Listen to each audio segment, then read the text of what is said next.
Meron po bang magpapasko sa kulungan, sir? Tingnan natin. Mahirap mangako ng masama ang intensyon. Dapat dyan mabuti ang intensyon natin. Pabilisin natin para yung dapat managot. Hindi tayo magpapakulong kasi gusto lang natin magpakulong. Mali ho yun. Dapat po dyan magpapakulong tayo nang dapat makulong. Pero the timeline, sir? Kaya yan. Sisikapin natin. Sino yung mga possible yung kakasuhan within 30 days? Yung mga kakasuhan? Wala sa akin yung listahan eh. Pero marami po. Maraming nakalagay po ron na kakasuhan namin. May mga congressman na kasama ron. Mga senador, sir? Senators, hindi pa ako sigurado kung nandun na.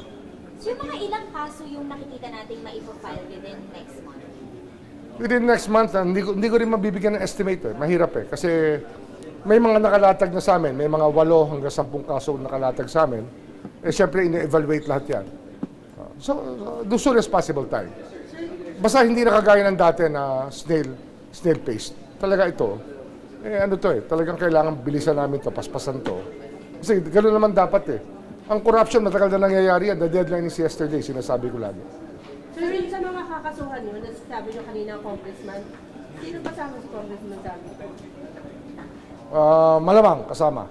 Kasi naalala ko mayroong Mindoro case na kasama sa mga finals sa amin. Sir, oras po ba na ma-file na ng case din si Salvi po? I-request na rin po ba na ma-cancel yung kanyang passport? Oh, siyempre, kasama yan. At ang mas mahalaga dyan, yung mga freeze order talaga ma-implement laban sa mga tao.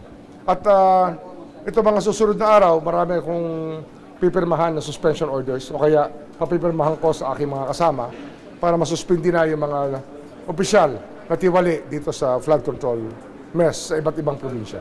Mga DPWH, yung may suspension orders?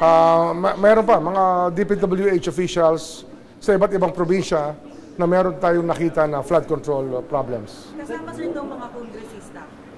Kongresista, hindi natin pwede suspildihin yan. Wala ho sa ating poder yan. Pero pwede hong imbestigahan. Sa clarification lang yung 5 cases, DOJ sasampa sa inyo, diretso na sa DOJ? Hindi, diretso na yun sa yung 5 cases ng DOJ, diretso na RTC yun. RTC yun. Sa Sandigan, mag-file ng special prosecutor na. Kaya binabago namin ang flow ng aming pagtakbo mula sa filing papunta sa prosecution, ini-ECM po namin yung panahon. Meron po bang magpapasko sa kulungan, sir? Tingnan natin. Mahirap mangako ng masama ang intensyon. Dapat dyan mabuti ang intensyon natin. Pabilisin natin para yung dapat managot. Hindi tayo magpapakulong kasi gusto lang natin magpakulong. Mali ho yun.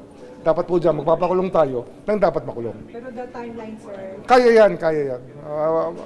Sisikapin natin. Kaya pong makapagpakulong by December? Yung sa RTC, mabilis na yun eh.